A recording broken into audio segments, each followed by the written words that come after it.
Bonjour.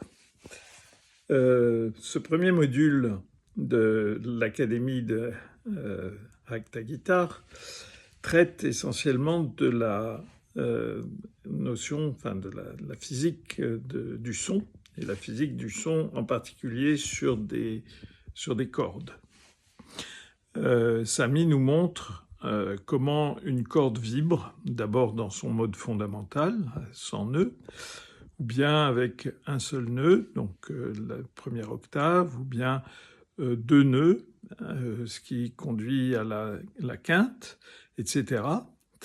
Et partant de là, on arrive à construire la série harmonique en multipliant par 3,5 la fréquence de la fondamentale, puis la fréquence de la quinte, 3,5 ou 3/4 d'ailleurs, pour toujours revenir en fait dans un ensemble qui soit cohérent.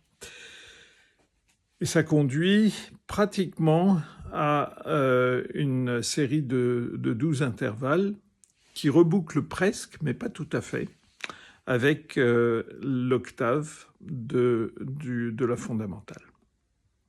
Alors, ce que je ne m'explique pas encore complètement, c'est pourquoi l'être humain considère que l'octave et la fondamentale, c'est au fond le même son.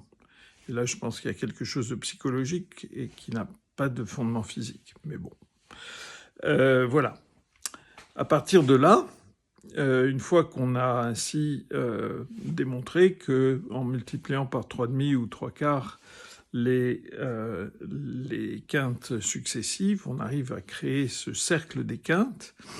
Et si on ajuste légèrement, ce qui veut dire, ce qui se dit tempérer en fait cette série pour essayer de réduire les écarts et de revenir vers l'octave au bout des 12 intervalles, on arrive à cette gamme tempérée qui a été en fait une des grandes découvertes de Jean-Sébastien Bach, qui a conduit en particulier au clavier bien tempéré, qui lui permet de jouer dans toutes les tonalités de la musique tonale, de la musique qui sonne bien.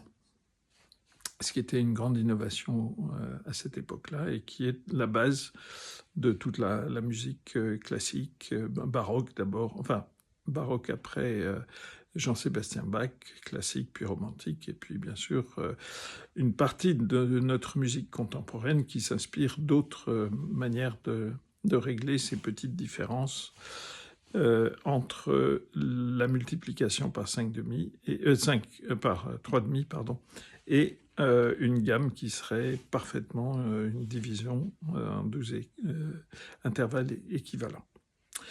Voilà, à partir de là, il me donne la notion des intervalles en décrivant les différents intervalles, la seconde mineure, la seconde majeure, la tierce mineure, la tierce majeure, la quarte, la quinte juste, la quinte diminuée, d'abord la quinte juste, la sixte diminuée, la sixte juste, et puis la septième mineure et la septième majeure. Et il nous encourage à chanter avec la guitare, ce que je fais régulièrement, en utilisant, en ce qui me concerne, des chansons pour bien me mettre en tête les différents intervalles. Donc, par exemple, la seconde mineure, j'utilise « Aux marches du palais ». Aux marches du palais.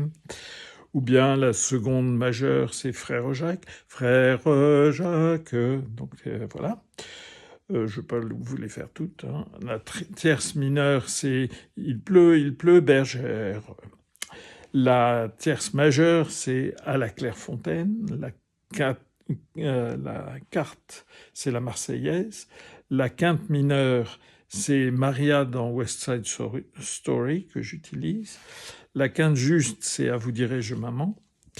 La sixte mineure, c'est Go Down Moses. Enfin, c'est le chant Go Down Moses et c'est When Israel was in Egypt.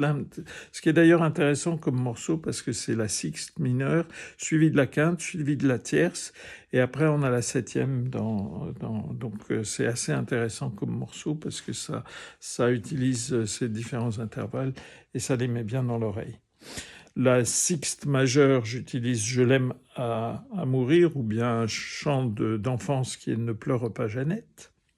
La septième mineure, c'est Maman les petits bateaux. La septième majeure, c'est Somewhere over the Rainbow. Et la huitième, donc l'octave, c'est Là-haut sur la montagne. Donc avec ça, on arrive à avoir ces intervalles en tête.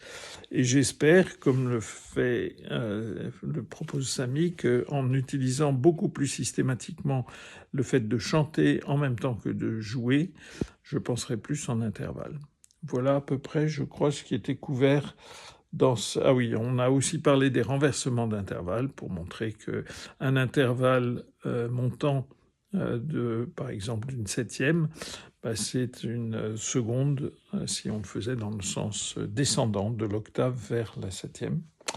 Et puis les consonances et les dissonances qui sont aussi assez simplement décrites. Voilà, merci beaucoup, bravo, et je continue le cours.